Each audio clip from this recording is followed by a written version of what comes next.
Good evening, everybody. This is yet another episode for ECA APER Talks, the third episode for this week. I hope you all are settling well during this lockdown time, and it is very great that we are able to actually connect virtually with each other. So, I welcome all the members, all the attendees, all the panelists, and let us begin with this today's session.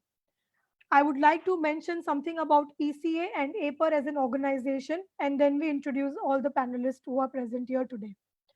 The ECA is a setup with the vision that all the preschools, Balwadis, NGOs, children's activity classes, parents, student teachers, media houses, companies that deal with children's products, in short, everyone connected to young children, can all come together to advocate, discuss, learn and share, connect and bring about a change in the quality of care development and learning in early childhood in India. APER, which is Association of Primary Education and Research, is a vertical under the aegis of Early Childhood Education Association, which is a registered body. APER's vision is to work on quality enhancement in primary education through collaborative action between early years program and primary schools. So I once again welcome all of you. A very good evening to everybody.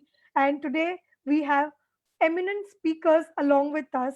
And let me make very clear to all of you that all the panelists today present here are in my list of favorite people. So I am all the more excited to introduce one by one to all of them. Today we have with us Miss Suman Sood, we have Miss Asma Zaidi, we have Miss Harshita Sharma, Miss Sneha Gupta, Miss Preeti Quatra, and Miss Hetal Rathod. Today we will be having speakers who will be speaking on a particular topic given to them, and they will be sharing their knowledge with all of you, and accordingly they will mention about their thoughts, their experiences, and what they want to share with the audience. So I welcome first speaker of the day, Miss Suman Sood.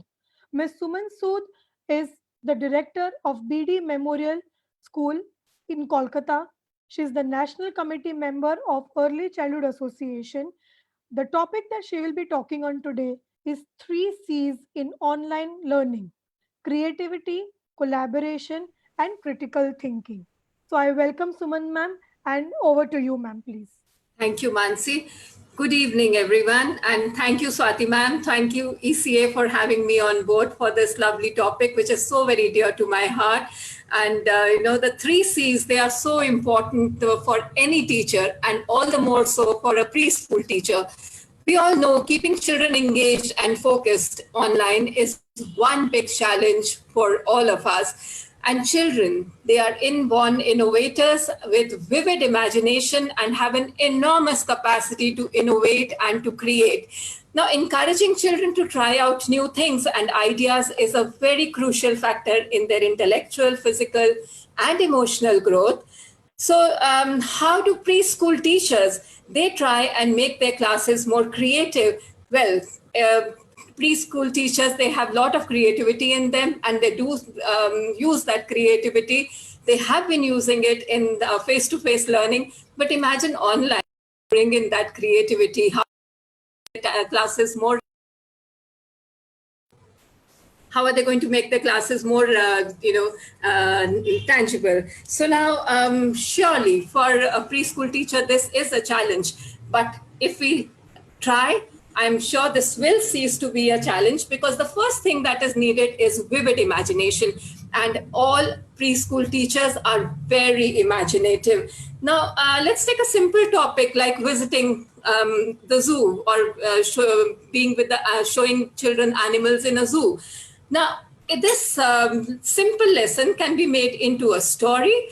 And normally a teacher would be showing a PowerPoint, or she will be showing a video. But instead of that, if we could create this into a dance movement and a fitness class, and the teacher can copy all the movements of animals, like movement of an elephant, showing the trunk of an elephant, and she could show how a tiger is pouncing or how a lion is pouncing. The sounds of the animals they can be copied, and along with the music, the children in their living rooms, in their houses, along with the parents, they are following the teacher, and this becomes a beautiful music, fitness, drama class, and involving all the sensorial experiences for a child. So this is what the teacher just has to use her imagination and make the class more creative. And we know how children, they love music, they love to they love rhymes and rhythms. So these musical classes, we can make that into this indispensable part of curriculum. This can be made into a creative part of a creative curriculum. And singing rhymes, online music, let the children understand whether the music is high or low, or whether it is soft, or whether it is very loud. So whether the rhythm is fast or slow, play different types of music.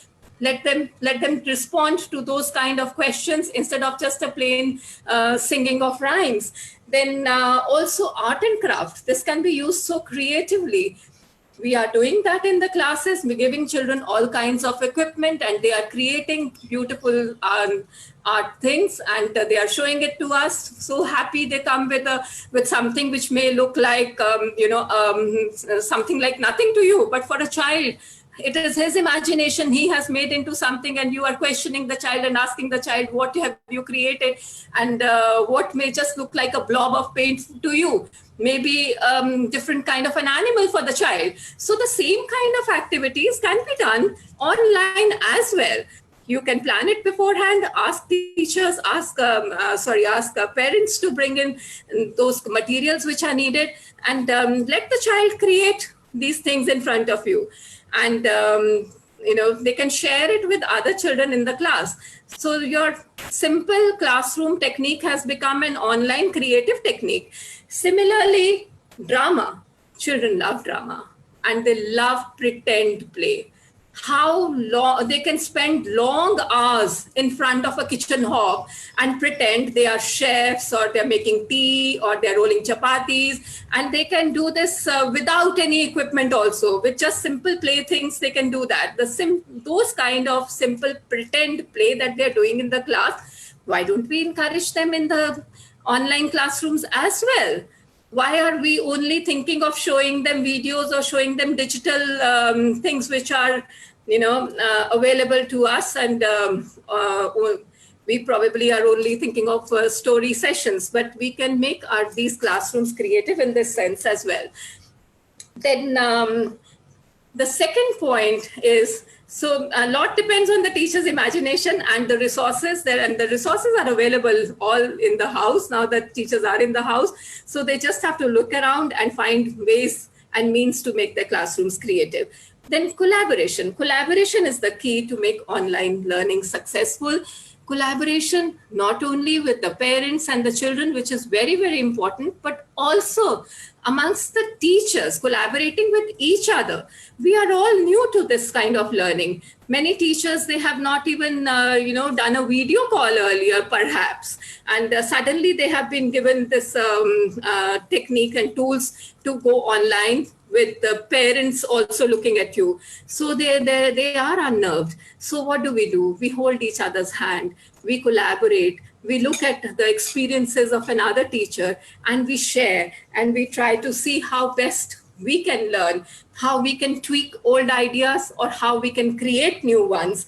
So this gives them access to a lot of other resources as well. Your resources and the other teachers' resources also makes teachers more accountable. Then, of course, the collaboration with parents and collaboration with children, very, very important. So makes parents fall in love with your class. Now, the third most important is the critical thinking. Sharpening the minds of the children, giving them critical thinking is, of course, very important. And lots can be said on that. But some simple tips I can give to make these children, kindergarten children, think creatively or think in the critical way. And what could those be? I think rhymes. They are a treasure trove for any teacher to use as critical thinking, creative lesson plans. So a simple rhyme like Miss Muffet was frightened away. So something spider frightened the Miss Muffet away. But this simple rhyme can be made. You can ask the child, "Where did Miss Moffat go?" So open-ended questions. Let's have a lot of open-ended questions. I know this is a huge topic, and my time is over. So maybe some another time we can think more on these lines. But I end with this: that open-ended questions and create critical thinking. Make the children think in whichever way possible. Make your classes creative and communicate and collaborate. So that's all for the 3 C's. All the best to all of us, to all the educators. Thank you. Thank you so much, Suman ma'am. You are one of the first speakers and you well kept in time, 7 minutes given to each speaker, and you abide by that. And I'm so grateful to you for that. Thank you so much. Your session was amazing. A lot of people must have got a lot of insights, even though it was a shorter time. We move on to the next speaker, Miss Asma Zaidi. Miss Asma Zaidi is the Vice Principal of Focus High School. She is the Territory Head for Telangana and Jammu and Kashmir Territory for APA. We welcome Ms. Asma and over to you. Thank you, Mansi, and thank you, ECA and APA, for giving me this opportunity. I'm really privileged. So my topic today is how to get children to write and why children don't write. So let's begin. And I'd like to, I'm sure all of you know that children are very intuitive and very imitative. So children imitate adults and they see adults as role models. So I think one of the key things that we need to keep in mind is that if we want our children to write, then children should see us writing. Most of the times what happens is that at home, they see their parents on laptops and phones. They see their teachers on laptops and phones these days, and they very rarely see adults writing. And that is one reason why children think that writing is maybe not so important, because the older people don't do it either. So also writing is a very high level process. In the beginning, you learn communication by listening and by speaking. Then children start scribbling, but writing, actually making marks and making meaning for children is a form of getting them to express themselves. So writing is an expression, and writing can become an expression when children have the right vocabulary, the right thoughts, when they're able to communicate, and definitely when they're able to speak. So if a child is not able to speak that language, he will not be very comfortable in expressing his thoughts in that language. So he might be scribbling and expressing it in Hindi because he knows how to talk in Hindi. So writing is a form of expression, and it takes a lot of time for children to develop writing skills. Now, for beginners who are maybe 3 years old and 3+, who are just beginning to write, there are a lot of prerequisites. There are a lot of pre-writing skills which children need to know in order for them to comfortably start writing. So writing is a very complicated process. It requires a lot of eye-hand coordination. It requires your motor skills. It requires for your hands to work with your eye. It requires concentration. So there are many physical life skill activities that you can do with your children in order to strengthen these muscles which help them to write, and for them to see and hold the pencil and make a connection between it. So you can do transferring with a spoon. You can do a lot of Montessori activities. You can use tongs to transfer things from one bowl to another bowl. And as children become more experienced in holding objects which are big, then maybe you can make it more challenging and start using tweezers instead of tongs, and take up, the size of the beads or the objects to be picked up keeps reducing until it becomes really tiny and they have to use a tweezer. So it requires more concentration, more eye-hand coordination. Simple life skill activities like buttoning, using zips, scribbling. These are all, life skill activities which can strengthen the tripod grip, using a sponge, playing with clay, finger painting, pressing things, using glue, using scissors. These are all activities which prepare the child for writing in future. And this writing requires a lot of wrist movement. So apart from the tripod grip that is used to hold a pencil, it requires a lot of wrist movement. So to make circles, see, your wrist needs to move. So activities like washing dishes and washing clothes also help the child to move their wrist and to become prepared. Now, in my years of experience, I have seen that children will not write unless they find something purposeful to write. So having a purpose for writing is really important. So children who are just beginning to write, they can have a lot of ideas to make writing interesting. Whenever you read a book to children, we all do storytelling. And I'm sure all the teachers and parents talk about authors. So you can get children to make little small booklets. Children love things which are small. So make small booklets, staple it, write their name, make a picture, ask them to draw their picture as an author, and ask them to write a book. So write a story, write a book, become an author, start collecting things. So when they are doing a purposeful activity, children are enjoy writing more. You can do many different activities with children. See, in the olden days, we used to keep a phone book, but now we don't do it anymore. We used to have a recipe book. We used to have a notebook to write our journals, to write a diary, to keep our favorite songs, to write our favorite quotes. But we don't do those things anymore because we are all using a phone. So I think adults should get back into the habit of writing things, writing recipes, making a shopping list. And and one tip I would like to give teachers and to parents, that when you are focusing on one skill like writing, then you should leave other things like spellings and other things like, the formation of the handwriting. So you can focus on one thing at a time. If you're focusing on spellings, then you should leave the other things for beginners. If you're focusing on the formation of letters, then you should forget the spellings.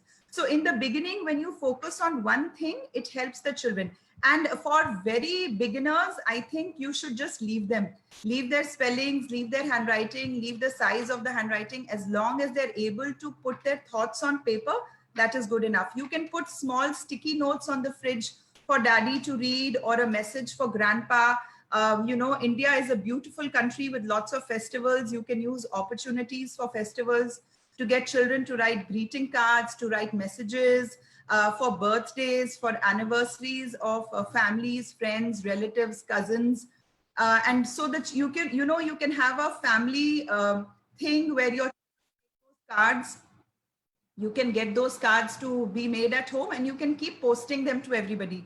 Or even if you're writing an email or making an e-card, you can still get the children to focus and recognize their letters. But it's always nice to have handmade cards. You can do a lot of artwork on it and get them to do a lot of work with their cards. Now, one of the other things that I'd like to point out is that a physical exercise, including your upper body movement, has got a lot to do with writing. So children who don't have upper body strength, who don't have strength in their shoulders, generally tend to have a bad handwriting. And it is something that teachers and parents must, it's like a prerequisite for writing. So upper body strength should also be there. And often when children make mistakes of, writing letters that are reversed or letters which are inverted, it's because their space, their midlines have not crossed and they have some sort of spatial, spatial issues. So it's great if you can get children to do exercises where their midlines are crossing, where they're doing a lot of cross lateral, touching the right hand with the left leg kind of exercises, because these also, believe it or not, have an input on writing abilities of children. So you can make, so in the end, I would like to say that you can do for older children, you can have a lot of reviews, book reviews. I would like to tell teachers of children who are in class 2, 3, that, for your classrooms, use the same formula. The writing has to be purposeful. So if you are getting the children to do reviews of cartoons, reviews of their favorite books, if you get the children to write their ideas and draw their ideas for even solutions in the classroom or for a certain activity that you're doing or a theme that you're doing in class, and you have a section in class which puts up all the children's ideas. So that kind of motivates children and encourages them to write. And it is always better if you display the child's work instead of the teacher's work. So don't worry about the spellings, don't worry about the handwriting. Just keep putting up children's work and gently keep correcting them as they go along for neatness, for handwriting, for spellings. And once the children gain confidence in writing, once the children gain ideas and they learn from each other, their writing gets better and better, right? So you can also encourage children to see columns in magazines and newspapers where, where children put up their pieces of work. So there are many children's magazines, children's newspapers where children's articles, stories, and drawings come. You can always show it to children as a way of motivation, and you can encourage them to put in their piece of work for a school magazine, or a blog or an online site. So it encourages and motivates children to write, and it is a way of getting the children to be appreciated by others. So I hope I'm on time. And Yes, you are, Asma. Don't worry. yeah, so these were a few ideas and tips to get children to write. And I hope you find them useful. If there is anything else, we can always help you. I'm trying to see if I missed anything. Yeah, one of the things that I do for a little one at my house is that we have a wall and we have covered it with chart, and we have made a border so that she knows her boundary. And within that wall, we encourage a lot of writing, because somehow children love writing on walls or on a vertical thing instead of a flat horizontal thing before they start writing in a book. So it's a great space for them. It's the boundary helps them to keep their limits within that space. And it's just a great space for expression, for drawing things, for showing what has happened today, for expressing their emotions, for scribbling, ideas. We also give ideas, and she also writes her ideas, and then they slowly get transferred to a notebook. And also, one last tip for teachers is that when children start writing in a 4-line notebook, the space between the 4 lines is really narrow and very small, and children find it very hard to make those miniature letters. So it's a good idea if you can have a whole school policy where children start forming letters which are big, so that they're able to write easily. And then generally you start giving them broad lines so that the size of the letter can reduce. And when they have practiced that a lot, then you can move on to 4 lines so that the children are able to form the letters within those 4 lines easily. So I hope I've kept to my time, and I've given you some tips that will be useful for you. Thank you very much for this opportunity. Thank you so much, Asma. We are in love at ECA and APA with educators like Asma. She is having her fasting month, but she never stops taking sessions. She is never bored. I'm sure she must be thirsty, but the passion that she has about talking and giving knowledge that she has can beat everything. So thank you so much, Asma. Thank you, Mansi. And ECA and APA is very proud to have all the speakers today on panel with us.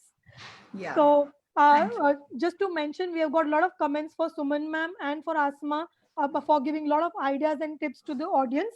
So they are hoping to hear more from the other speakers as well. Miss Maria Godrawala had asked one question for Asma, which I think has been sorted about online.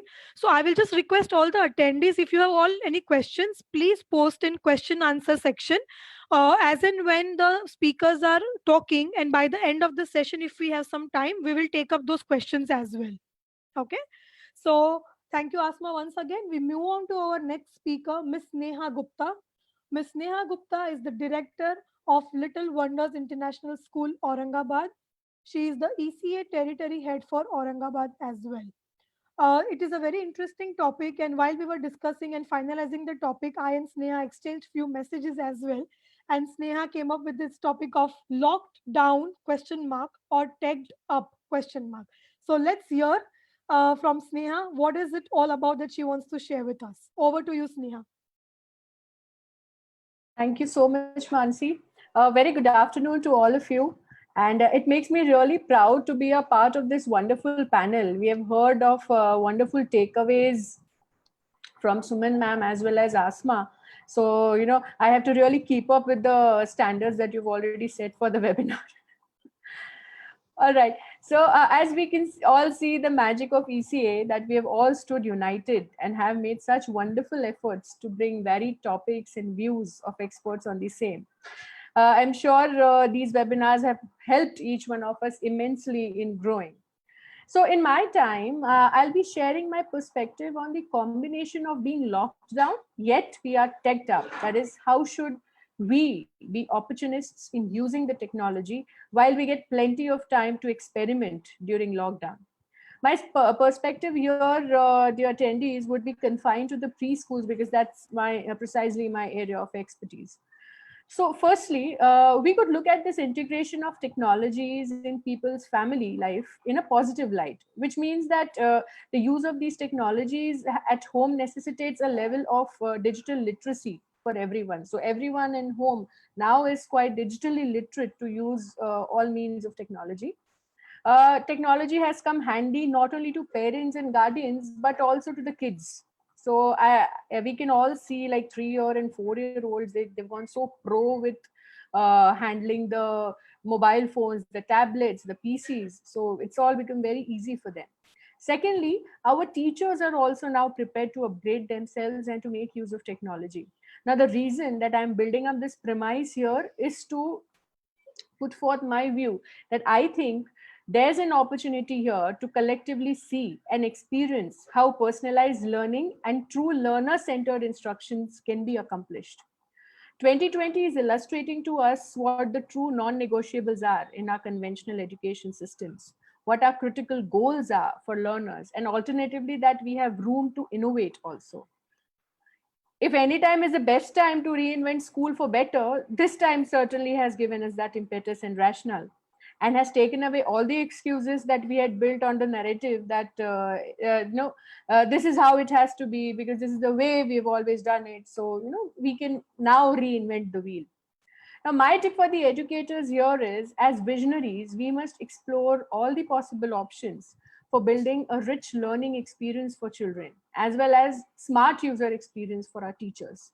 We have been blessed to have been born in the technological era, which has removed all the geographical barriers. So, for example, a good storyteller sitting somewhere in Bangalore can cater to some school in a tier 2 or tier 3 city where availability of experienced resources is not really plenty. Now, at the same time, while many of us might have this perspective too that technology is useful, but it is not a substitute for the classrooms. That is where the role of a leader or visionary lies. Now, filling this gap between the home based learning and the classroom learning is possible.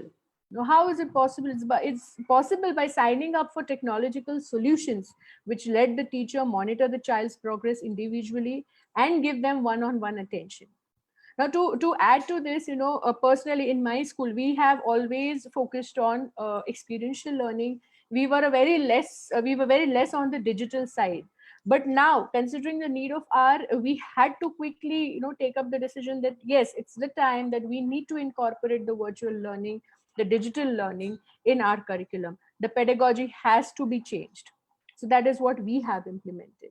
So if we have like some tech guys listening to us today, it's a shout out to them to build intelligent solutions for the preschool category as well. Of course, we have solutions for the higher grades in the school. That age group of students do not need parental supervision. But the preschoolers, they precisely need a lot of parental supervision. And many parents might find it difficult to spare the time during their work hours as they would be working from home and all. So in such case, designing an approach which is a combination of hands-on activity material and easy to use technology would be a wonderful way to go ahead. A good division of activity time and screen time in virtual classes. Like let's say in one of the webinars, I did mention that we could do 90-minute sessions wherein we have 10 minutes break. So 20-20-30 is how you split up your classes to begin with. During that 10 minutes break, the children will really refresh and get back to the class. And again, 20, and 30 minutes could be split up in a good spread of physical activities. Then as Suman ma'am had mentioned, the role play activities, which can really keep the children engaged, those also we can incorporate. And the 30 minutes could be the time given to a particular subject. Then sending across the recorded session would also help the parents who are really busy during the hours that we might have chosen for the class, as well as sending across the hands-on activity material which is self-explanatory for the child, and mostly an all-in-one application that would have an easy-to-use navigation system will be a great solution, so that children themselves are very comfortable and handy to enter the virtual classrooms also. Now, my whole idea here is to persuade all present here to step up and get the right applications, get the right technology in place for their respective schools, and gear up and get a plan of action. Let's not wait for too long. So, in my opinion, even if the lockdown opens and things get back to normal, this kind of learning experience will broaden the availability of resources for the learners due to the virtual world that we will step into. So let's open up doors for virtual learning experience for schools and after school programs as well. Another very important aspect I would like to touch is the ease and affordability of effective teacher training programs that have now opened up because of the virtual platforms. So this can continue as a trend. Henceforth, we will be able to afford all the premium teacher training programs, as well as the speakers would be really able to reach out to many with a minimal cost, as a whole hurdle of geographical barriers will be gone. Like with EC and APER itself, we have listened to so many wonderful speakers and adept educators. So my whole idea here is to tell you all that, make the fullest use of technology. Let's, while we are locked down, let's take this as an opportunity to be teched up. And we all have got plenty of resources to do so. Let's have a new 2020 pedagogy set up for our schools, and let's make the learning experience really, really rich, at the same time very, very effective and interesting for the children. So that's my bit, all of you, and I'm really looking forward to the other speakers in line. I hope I was able to give you some takeaways here and put in some important views of mine. Thank you, ECA, thank you, APER, and thank you so much, Mansi, for having me here. I think I have finished before time. It was 7.00 right in my stopwatch. Okay. So we are very happy to have you, Sneha, and you are a very integral part of our team at ECA and APER. So thank you for being with us today. We move on to the next speaker. There are a lot of questions being asked for Asma, and I see her promptness, and she's been answering through the question answer session so quickly. So thank you so much, Asma, for addressing them at the right time. We move on to the next speaker of the day, Ms. Harshita Sharma. I know Harshita since quite some time, and many, many years ago when I was a student, I think, in one of the in the college, and I had been sent to attend one of her sessions of phonics. So for me, maybe for Harsha, I'm like a baby. So Harshita Sharma is the founder director of Brainstorm International. She's also the territory head for APER Pune territory. Today we have the topic that she's going to discuss on is compassionate parenting. Let's reduce the pressure of productivity. We are waiting to listen to you, Harshita. Over to you. You'll have to unmute yourself, Harshita. The next language for the teachers, instead of keep quiet, it would be, unmute yourself, Yes. right? Yes. Thank you so much, Mansi, for a wonderful introduction. And thank you, ECA APER, for giving us this platform to connect with all the like-minded people. And a very happy evening to all of you. Ubuntu. I would like to start with a very simple story which touched my heart, right? One day, an African anthropologist proposed a game to the African tribal children. He placed a basket of sweets near a tree and made the children, stand 100 meters away, then announced that whoever reaches first would get all the sweets in the basket. When he said, ready, steady, go, do you know what these children did? They all held each other's hand, ran together towards the tree, divided the sweets equally among themselves, ate the sweets, and enjoyed it.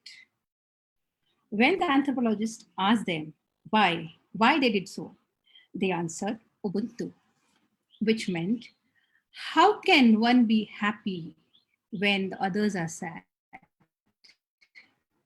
Ubuntu in their language means I am because we are.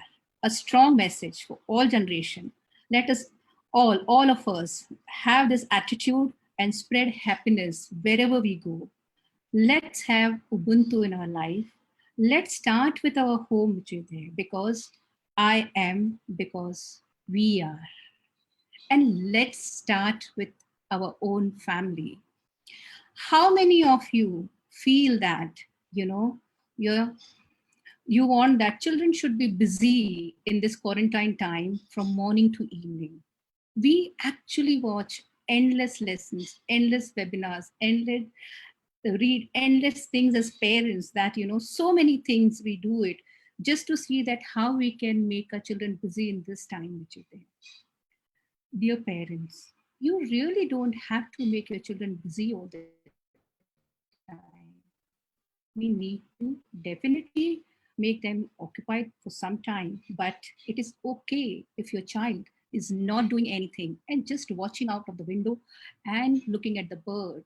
It's okay if your child is just counting the leaves on the tree and just staying there for half an hour. It's okay if your child doesn't want to solve a worksheet for a day.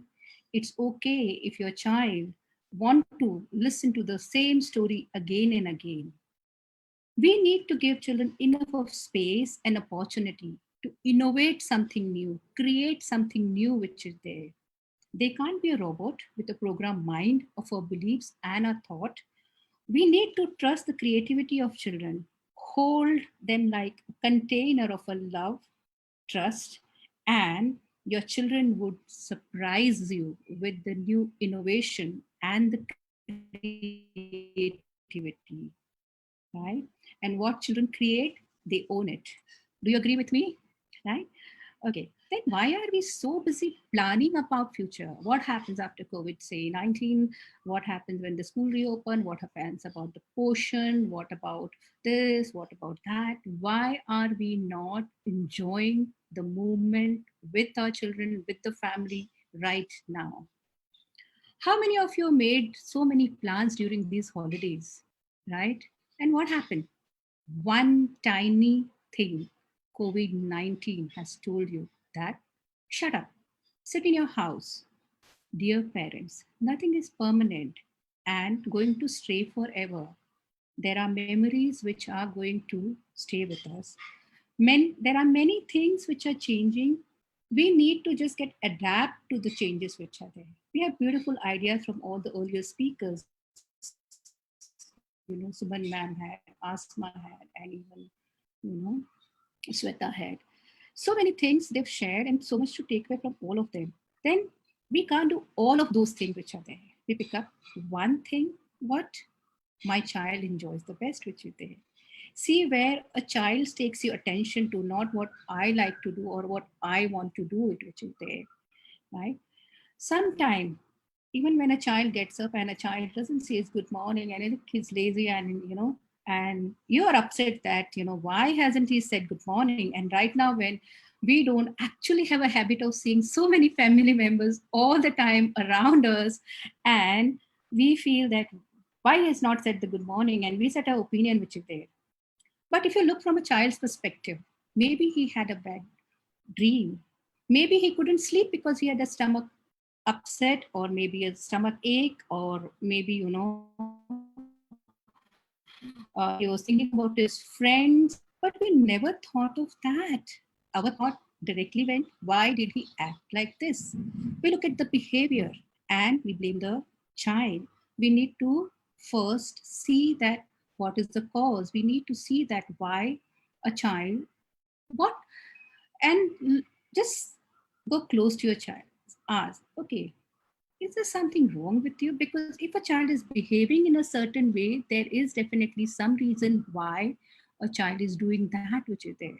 And that's where we need to be mindful about it, not be a judgmental on anything, directly jump to a conclusion and say it which is there.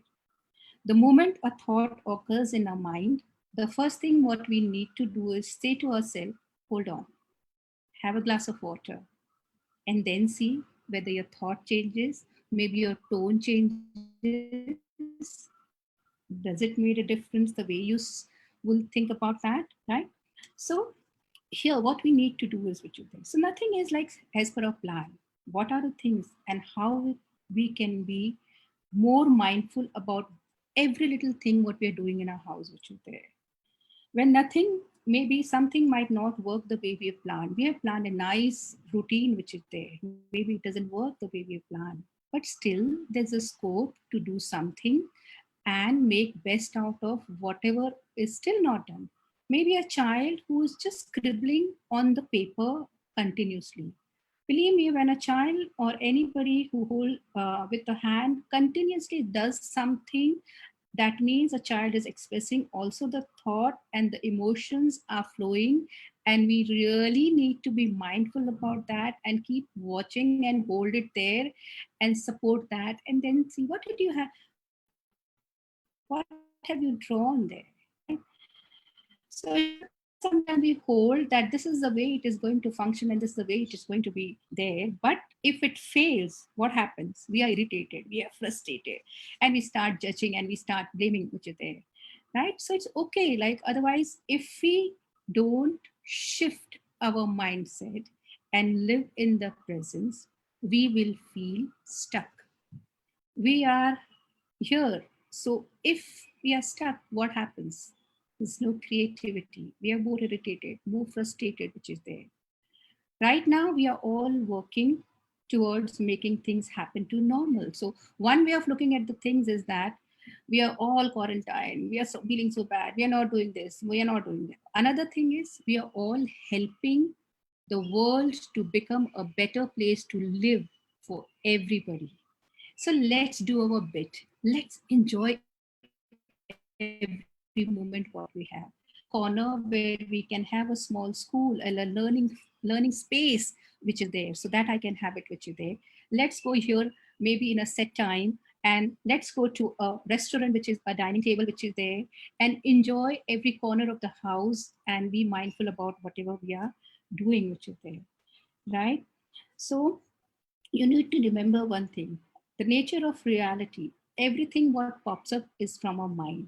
Now we as human beings, it's difficult to have a control on the mind, but we can definitely actually have a little technique to just manage our mind which is there. And what is that technique? Get away from that thought at that point in time. The moment you feel like shouting, and the moment you like, are angry which is there, feel that you're alone. Just keep quiet, silence just for 1 minute, and then talk. Drink a glass of water, go near the window, look outside which is there, come back and see whether your thoughts have changed now, and it would help children, right? So it's important that as parents we need to reduce our anxiety, we need to be taking care of ourselves, we need to be less anxious than the children, so we don't pass on that anxiety in and around. And children are pressurized with a lot of productivity, do this, do that, and all the time they are on the run. Dear parents, the key to manage these, as I told you, that drink a glass of water, take a deep breath, look outside the window, and then think, I really need to do this. And I would like to I think I just have last 1 minute, and a beautiful acronym for the parents. Like, what should be your resembles to? P stands for listening to your child. Very, very P stands for patiently listening and being a playful parent. A, you should be adaptable and acceptance. R, respectful, and you are the role model. Watch every word what you're speaking. Your child is watching you. Child is listening to you. E stands for empathetic and encouraging. Children need a lot of encouragement all the time and motivation to work towards doing better and better. N, you need to be non-judgmental and nurture with compassion. T, parenting is always a teamwork. You can't say that you do it. Let's do it together. And a lot of tolerance. S, yes, a good sense of humor. You should be a communicator. Social skill, very important and spontaneous. The moment a child picks up a spoon and a fork in the morning, you don't have to wait for the circles and the crosses to play that. Let's play with the spoon and the fork and start doing that. Whatever objects come in your hand, and let's do it and be spontaneous in doing something which is there. And just a last thought to end the session. Kind hearts are the garden, kind words are the roots, kind thoughts are the flowers, kind deeds are the fruit. Take care of your garden and keep out the weeds. Fill it with sunshine of your smile, kind words and kind deeds. It's every child's need. Be compassionate to your child and let's reduce the pressure of productivity. Thank you so much, all the lovely audience, for being with us. Thank you so much. All of us are clapping hands for Harshita ma'am on the screen. It was indeed a wonderful session. Ma'am, if you can just type the acronym in the comment section so that people who are Thank you. reading, they will do that. Okay. So we can move on to the next speaker. We have Miss Preeti Quatra with us. She is the founder director of Petals Group of Schools. She is also the ECA vice president, and she also has come up with an interesting topic which is very dear to her heart, which is emotional skills. So over to you, Preeti. Thank you so much, Mansi. I hope you can hear me. Yes, very clearly. Yes, great. Hello, everyone. A very good evening to one and all. Good evening to all my fellow panelists. We have learned a lot from each session. I'm Preeti Quatra, founder director of Petals Group of School. First of all, I would like to thank Dr. Swati Popatworth, President ECN Apple, for giving us an opportunity to share our thoughts with the world, which is in need of an hour. Everyone in today's world, I mean to say in lockdown period, wants to learn something good and something better for their children. Everyone has almost tired, everyone is almost frustrated that what to do next, what else. So, not taking much of your time, I will come to my topic. Friends, you must have noticed that sometimes children start crying or showing tantrum without any reason. They come to the school and they start crying, wah, wah, wah, and you say, take this toy, stop crying, mama will come. But he starts crying more louder than ever, right? And you feel very uncomfortable why this child is crying and why he's not listening to us. The reason, the child even don't know what is the reason. The child don't know how could he express himself, what he is feeling. You're offering a toy to the child. Might be he's having a stomach ache. Might be he's missing his mama, right? Might be he wants something else. He wants water, but you are offering him a toy. Because at this age, in early childhood, children don't know how to express themselves, how to express their feelings, how to express their emotion, what they are going through. Like in India, I believe we are a competition driven country, right? Every time, every parent wants his or her child should come on the top in numbers. Earlier, there was a number race 90 plus. My child should have a 90 plus. Okay, just to separate the children from this, school have started grade. Now parents says my child should get A only, right? After that, school switch over to the stars. Then children, parents started expecting that my children should have more stars, right? They are not going to leave the children. We are the competition driven country. But I think this lockdown, this COVID-19 has taught us one very beautiful thing. That is, apart from IQ, apart from academic intelligence, something more which is in need of an hour. That is emotions. That is emotional quotient. IQ is intelligent quotient. EQ is emotional quotient. Everybody is aware about this, but nobody works on that. To my all the friends, like parents need to work a lot on maths, a lot on reading skill, writing skill, a lot on numbers, right? But hardly I have ever seen any parent who is working on emotions of their child. Parents, you need to teach emotional skill to your children, like you are teaching them reading skill, writing skill. Emotional skill is a very very important thing. In today's world, so many children, those who get influenced by other people, children are influenced by media, children are influenced by threatened by others. You have heard a lot of child abuse cases. All these things happen because children don't know how to handle their emotions. Emotions are not only happy and sad, which we used to say, but surprise, fear, scared, frightened, angry. There are many emotions. I think children used to go through all the emotions which adults go through. So it is very, very important for us that we should teach our children that what is emotional skill. We should help our children to make them understand what they are going through, whether they are comfortable what they are doing or they are not comfortable. So we have to make sure that our children should know what they are going through. You must have observed when you are tensed, you feel tightness in this very part. When you are going for exam or when you are going on a stage, there are butterflies in your stomach. These are all different feelings. These are all different emotions which your child should understand, so that in future or in later he can regulate those emotions as per the social norms. He should be able to understand that. He should be able to recognize those emotions, his feeling. For the same, I would like to share a small tool with all of you today, which is going to be help to the educators also and to the parents also. And my tool name is Ruler, where R stands for recognition. First, and this is a research based tool which you all can use with any age group, even you can try on yourself. First, to have a very good control on your emotions, first of all, you need to recognize that. You need to recognize that you are going through with some uncomfortable feeling, right? You can tell the parent, you can tell the child through role model that I am feeling angry right now. So as Harshita said, take a deep breath, have water, look outside the window. So you're helping the child that you are going through with some different kind of an emotion, through which you need to understand and you need to learn how to come over with this. Because you have seen children, they are throwing things when they are angry.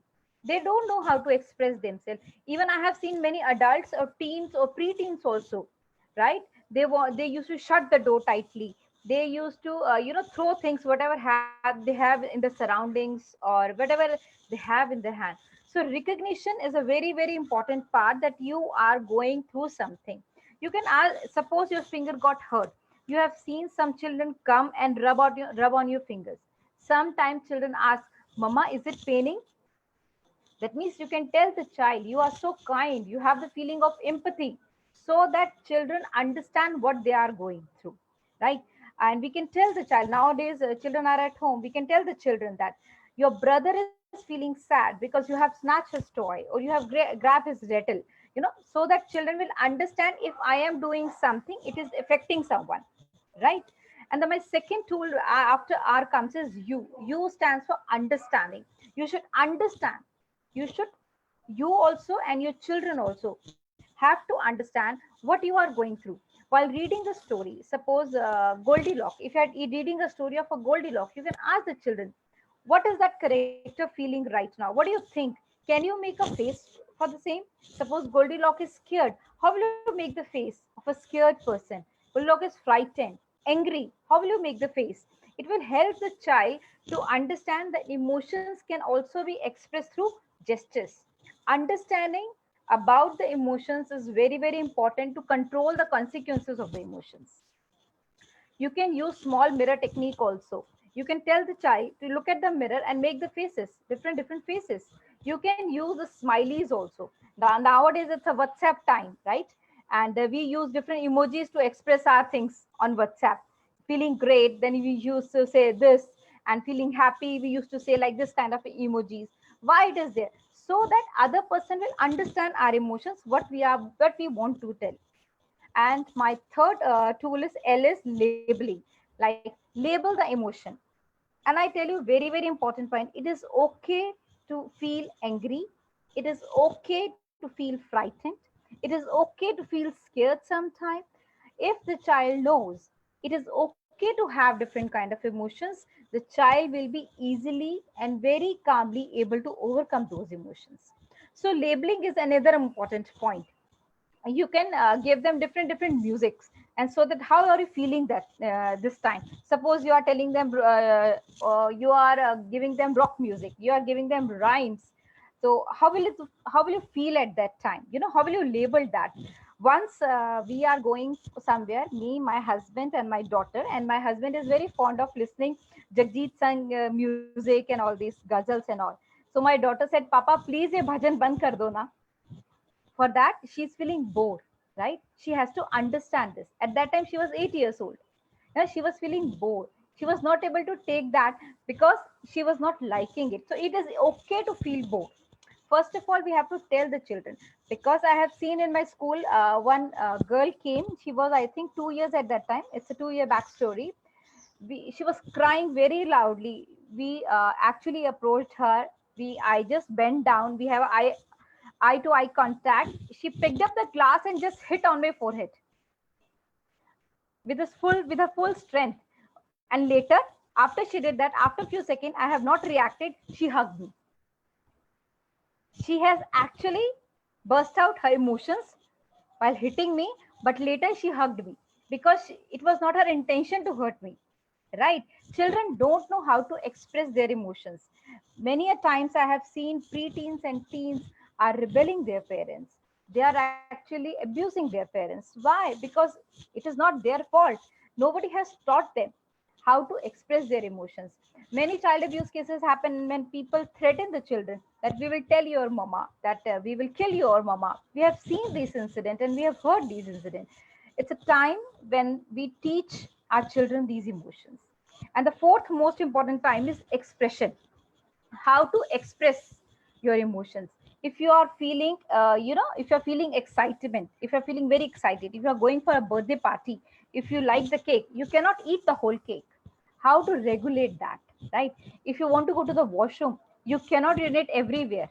You have to control that. Yeah, then you can wait for your time and then you can go. Okay, in a meal time, nowadays mothers are at home with their children. Now you can, in the meal time, you can ask, what are the incidents today which you like the most, which makes you feel happy, which makes you feel sad? Dad went out to buy the fruit, he didn't took you along with him. Then are you feeling sad? Are you feeling what do you call that, lonely, that I'm not able to go out, I want to go to the I want to go in a playground? All these things will help your child to express his emotions, and it is your responsibility to tell the child to express it.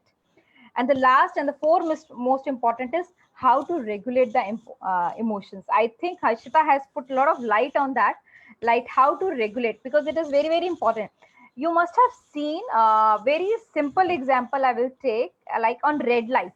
Whenever somebody cross the red light, or we are supposed to wait on a red light and we are in hurry, how some people react, right? I think let's not go into the light how some people react. You all can understand, and I can see, like if somebody is crossing your car, if somebody overpass you, then how will you react? This is how we regulate our emotions.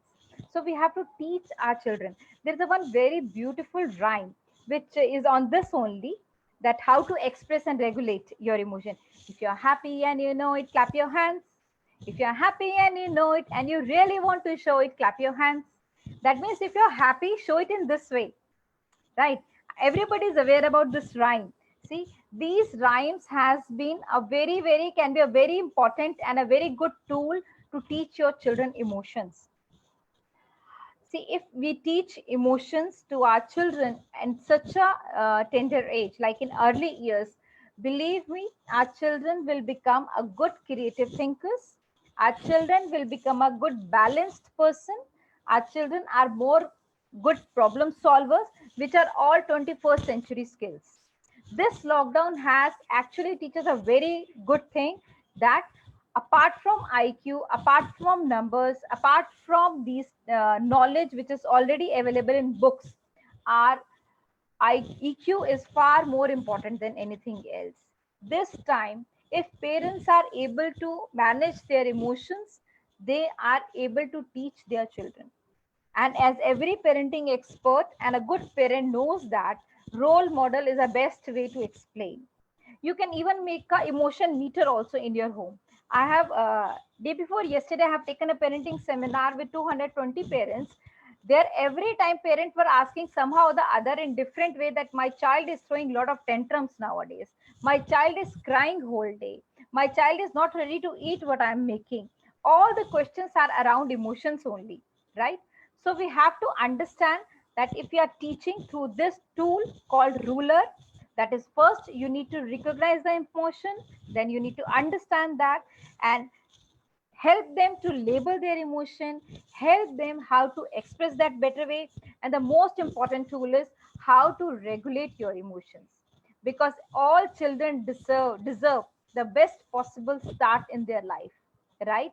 And it is our foremost duty for the as a parent and as a teacher to tell our children that how to deal with these emotions.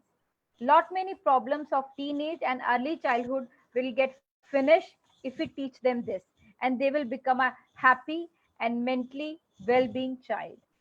So thank you so much. I think my time is up. Thank you so much, Mansi. Thank you so much, all the fellow panelists. I have learned a lot from all of you. Thank you so much. Thank you, ECA. Thank you, Preeti. Thank you so much for giving a lot of enlightenment. We have got a lot of comments that a lot of points they have takeaways from your session also. We quickly move on to our.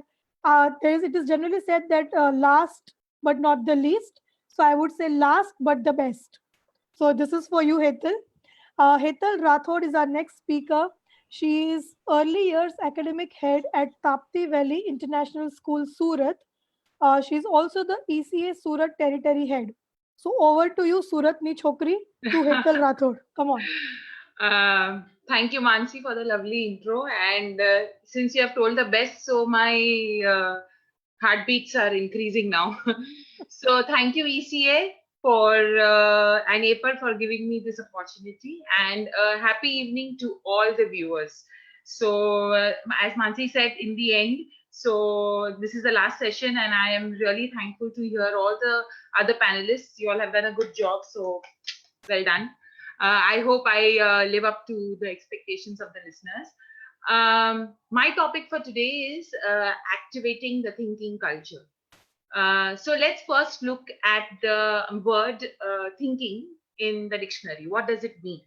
So when we look it in the dictionary, the word means noun, that is, it is a process, and it also means an adjective, that is, as an intelligence.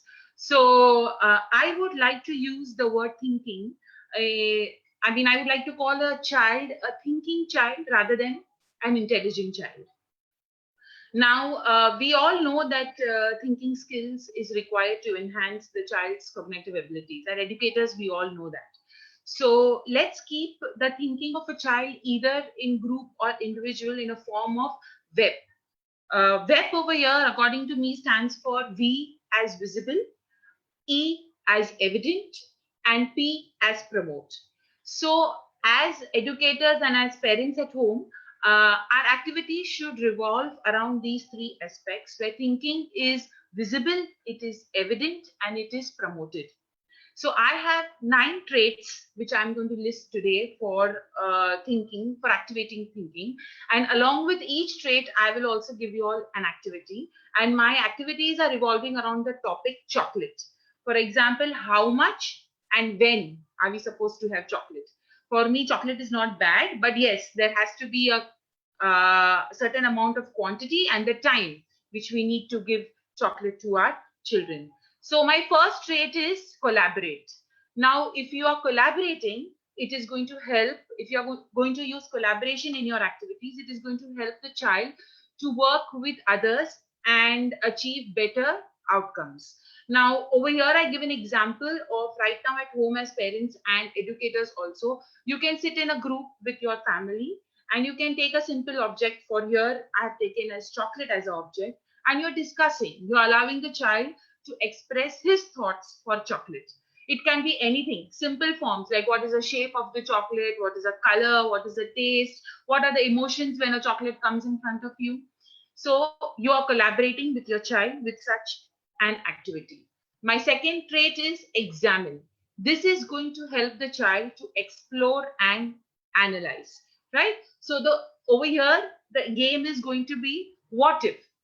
What if you put lots of salt into the chocolate? What is going to happen? So over here, the thinking is getting activated by using the word what if. The third over here is communicate. This is going to help the child to Use clear language to express ideas and share emotion or information, either in verbal or non-verbal form. For example, over here we will have an activity which is more of non-verbal. So you have a game called emotional charades. Show lots of food items to your child and ask your child to express only using the facial expressions. So you are using an apple, you're using maybe the favorite sabzi, even you're using a chocolate. So what kind of an expression is the child having on the face? Fourth is inquiry. This helps the child to excite the curiosity of, you're exciting the curiosity in the child. Over here, I would like to have an example. I can give a game as in where you are melting the chocolate and again you are freezing it. So you're building the curiosity of how the chocolate has actually become hard, right? The fifth one is strive. This helps the child to use efforts to focus on challenging tasks. For example, you play a simple game called X and Zero, but you are using, as a parent or as a tutor or as a educator, you are using maybe a chocolate and an apple. So you're using a chocolate and apple to play the X and Zero game, wherein the one who wins, that is a dessert for that day. Sixth one is link. This helps to apply knowledge and reach new challenges, understanding. So over here, we are playing a simple game called Odd One Out. You are placing all the vegetables and fruits and you are asking the child and the chocolate and you're asking the child which is the odd one out. Automatically, the child is going to tell the chocolate is odd one out because rest all are fruits and vegetables. Seventh is reflect. This helps the child to review thoughts and experiences. Over here, I suggest a game called Rose, Bud, and Thorn. Over here, the object is again chocolate. So rose is what you love about it. You are expressing about what you love about chocolate. Bud is how it is going to help you grow, or is how much is a chocolate going to help you grow and how much is an apple going to help you grow. And the last one is thorn. What is harmful about chocolate? Ask the child only to give you the answers. The eighth one is adapt. This will help the child to adjust actions according to accomplish the tasks. For example, play a game of sorting the menu portion. So tell the child to take a plate and sort the portion in the plate. For how much will the rotis be there? How much is going to be the sabzi? How much is going to be the dal? How much is going to be the rice? And how much chocolate? Automatically, the portion of the chocolate will be a little lesser. So it is a dessert, right? Now we have another trait called create. That is the last one. This helps to use the knowledge to express something new, and it has to be fun. Over here, you can have lots of fun because you are going to create. So over here, I suggest a game where you are creating a strawberry chocolate dip. So it is healthy also. At the same time, it is tasty also. So using all the 9 traits, that is collaborate, link, reflect, adapt, create, all the 9 traits which are there, if you use that, easily the thinking is going to activate in the child. So this is all about activating thinking skills from my end for children.